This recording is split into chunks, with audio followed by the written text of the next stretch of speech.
já de volta o seu programa. Obrigado que você está aí com a gente. Nosso encontro marcado sempre de segunda a sexta, às 5 horas da tarde, reprises ao meio-dia. E também hoje eu estou falando tudo ao contrário, porque primeiro é 2 da manhã e aí depois tem meio-dia, né? A gente tem essas 3 opções de horário. Um abraço especial, inclusive, para todo o pessoal que tem esse horário alternativo e acompanha a gente na madrugada. Sempre que eu estou em algum evento e tal, vem gente conversar aí o pessoal vem conversar comigo sobre esse momento de que acompanha durante a madrugada e eu mando esse abraço especial. Então, um abraço aí para vocês, viu?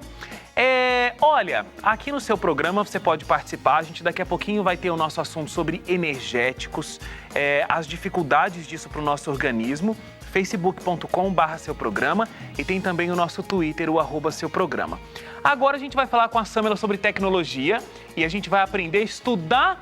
Vem pra cá, Samela, a gente vai aprender hoje com você como a gente estuda pro vestibular de um jeito bastante inovador. Mas antes, boa tarde, tudo bem? Boa tarde, Wagner. Boa tarde para você que está em casa. Hoje a gente tem um assunto que todo mundo da área de tecnologia está conversando, porque a Apple... Exatamente. Fez o seu momento anual aí de lançamento. Anual ou semestral? Normalmente a Apple faz isso 2, às vezes quando muito 3 vezes no ano.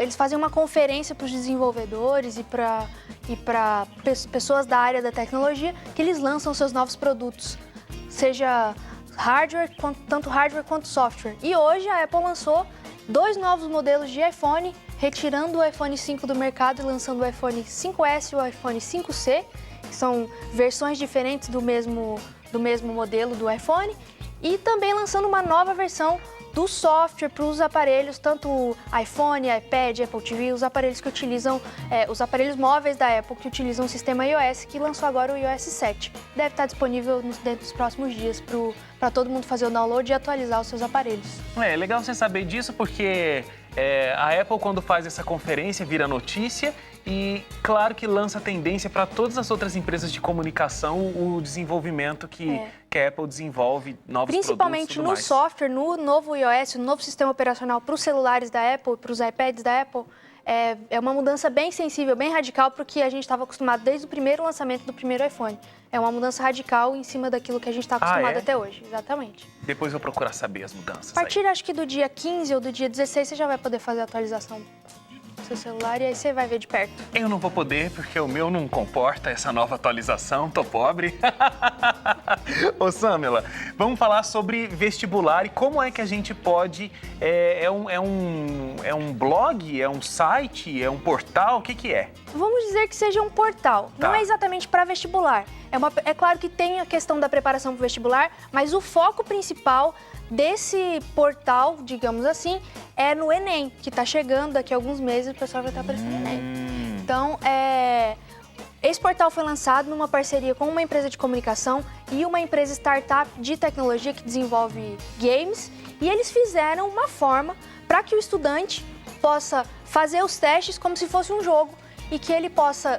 Esses testes, você vai lá nas 4 áreas que o Enem vai avaliar, você vai lá, faz os testes, eu entrei lá para ver como é que era, para testar, para ver se eu ainda sabia alguma coisa do Enem, mas não funcionou muito bem, não deu muito certo. E aí ele identifica quais são as áreas que você precisa se desenvolver melhor e quais são as áreas que você já tem o conhecimento necessário para passar na prova do Enem, para ter a pontuação necessária na prova do Enem. Então é bem interessante para o estudante, que é uma forma diferente. A gente já sabe que essa geração, desde a minha geração e o pessoal que está prestando Enem agora, é completamente conectado, é completamente ligado em tecnologia, e às vezes pegar um livro e estudar ali no papel não é tão interessante mais para um jovem.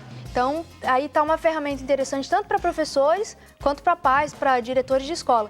É interessante nesse site, que a gente pode mostrar aí, é o geekgames.com.br, o estudante pode entrar e se cadastrar, o professor pode entrar e se cadastrar e o diretor de escola pode entrar e se cadastrar. Tem ferramenta para essas 3 áreas. O estudante vai se cadastrar, ele pode usar inclusive a conta de Facebook dele, ele vai poder, se todo mundo da sala resolver se conectar ali, eles podem acompanhar como está o desempenho do outro, eles podem ir ali competindo para ver quem está melhor, quem não está. Que mundo nós estamos, né? É verdade? Você faz o teste, o estudante fez o teste, vai dar o desempenho dele, e em cima do desempenho dele naquela área, ele vai receber missões que ele precisa cumprir para ele melhorar naquelas áreas e se desenvolver melhor para a prova. Para o professor e para o diretor de escola, ele vai poder acompanhar o desenvolvimento dos alunos da sua instituição. Então vale a pena para o professor incentivar o aluno e ele também vai poder acompanhar como está o desenvolvimento dos alunos da sua rede. Uma ferramenta super interessante, é totalmente gratuito, não tem que pagar nada, é só entrar e se inscrever, mas tem um prazo para se inscrever. Essa ferramenta foi lançada agora no finalzinho de agosto, você pode se inscrever até agora, final de setembro, para fazer os testes. Como logo se aproxima a data da prova, aí você não pode mais fazer os testes, aí o aluno já tem que estar focado em estar fazendo as missões para ele estar se preparando para o momento da prova. Muito legal a iniciativa. Ó, o site está aparecendo aí no vídeo, é geekgames.com.br. Tá vendo aí a legenda? Olha, G2ES-K geekgames.com.br. É o caminho para a nossa educação, né? Porque vai ser difícil esse momento de todo mundo abrir o livro. Existem várias pesquisas já em desenvolvimento que estão analisando como é que vai ser a relação dessa geração com a forma de aprendizado de acordo com as novas tecnologias que a gente está acostumado. Hoje a gente vê a criança, pega o celular, se for aquele celular de apertar botãozinho, a criança já não sabe como é que funciona, ela quer o touch. Então, a gente vai ter que se adaptar, inclusive os métodos educacionais vão acabar tendo que se adaptar para essa nova realidade, né? Pois é, esses dias eu estava vendo a foto de um bebezinho que ela estava inconformada porque ela apertava as figuras no livro e não acontecia nada. Ficou triste. Ficou triste. Então, assim, é uma nova geração que a gente tem que se preparar para educar também, né? É isso aí. Valeu, Samela. Obrigada. Obrigado, até terça que vem. Até lá. E olha, a gente falando hoje sobre os energéticos, né? Segundo a estimativa da Associação Brasileira das Indústrias de Refrigerantes e Bebidas Não Alcoólicas, a ABIR, o consumo de bebidas energéticas cresceu 25%. Foram comercializados cerca de 108 milhões de litros dessa bebida só no Brasil e só no ano de 2012. 108 milhões de litros só aqui no Brasil no ano passado. De 2006 a 2010, o crescimento da categoria foi exponencial. Sabe quanto? 325%. De 2006 a 2010, esse consumo, o crescimento, foi de 325%.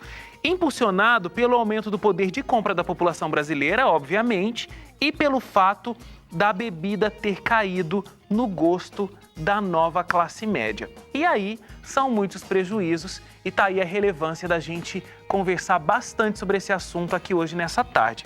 Eu vou receber aqui a Adriana Boganha, que ela é nutricionista. Adriana, seja bem-vinda. Tudo bem com você? Tudo. Por favor, fica à vontade. Obrigada.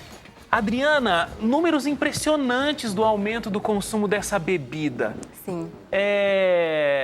E engraçado que esse não é um assunto não debatido, não divulgado. Eu vejo vários programas de televisão falando sobre os riscos do consumo desse tipo de bebida energética. Sim. Então, na verdade, hoje é muito discutida em jornais, né? Até em programas assim que falam mais sobre a saúde, é muito discutido o alto consumo, mas assim, porque hoje em dia estão consumindo em demasia esse tipo de alimento, né? No caso, os energéticos. Para quem está em casa, de repente, não conhece, pode ser difícil, mas de repente, o que são esses estimulantes, o que são esses energéticos? Explica pra gente. Sim. E tem uma diferença. Sim. Então, certo. Então, nós temos os energéticos, que o que são? São substâncias que estimulam o metabolismo e, de uma forma bem clara, são aqueles alimentos que tiram o sono da pessoa. Ele engana o cansaço. Isso. Então, a pessoa está fadigada, vou tomar um energético. Então, ele tem essa função. Mexe com o metabolismo, age diretamente no sistema nervoso central e tira o sono da pessoa. Tá?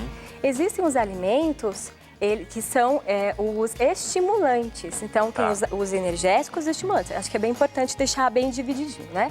Os estimulantes, então, têm essa função, mexe no sistema nervoso central. Os energéticos nos dão energia, tá? Quais são eles? Então, os carboidratos, os açúcares, no geral, né, os doces, eles nos dão energia.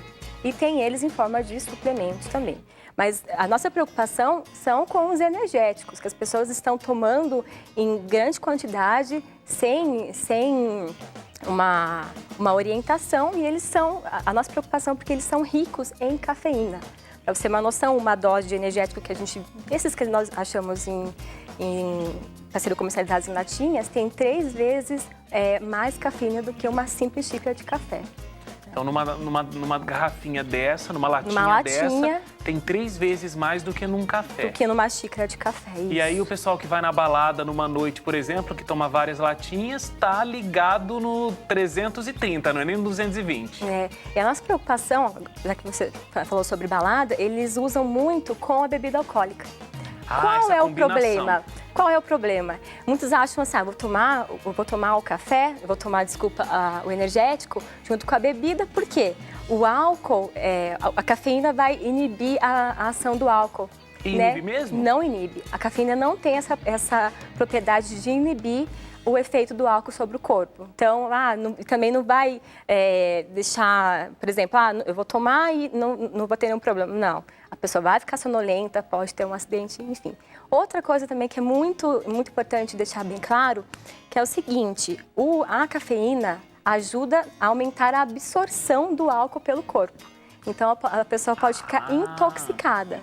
Essa é uma outra preocupação. Então o pessoal toma achando que não vai ter efeito, de repente ele até fica mais acordado, né? Sim, mas não vai tirar totalmente o efeito do álcool, né? Tirar totalmente o efeito do álcool. Agora, a absorção do organismo desse álcool vai ser potencializada porque a cafeína tem essa propriedade. Sim. E aí a pessoa pode, de repente... ter uma intoxicação pelo álcool. Coma alcoólico? Pode entrar também. Se a dose for muito alta, pode também entrar com coma alcoólico. Olha, bem perigoso. Sim. Bom, mas vamos falar disso, inclusive em doses menores. Existem prejuízos já em doses menores. Então, a gente vai para o intervalo. É rapidinho, mas a gente volta já falando sobre os estimulantes. Não sai daí, a gente volta já.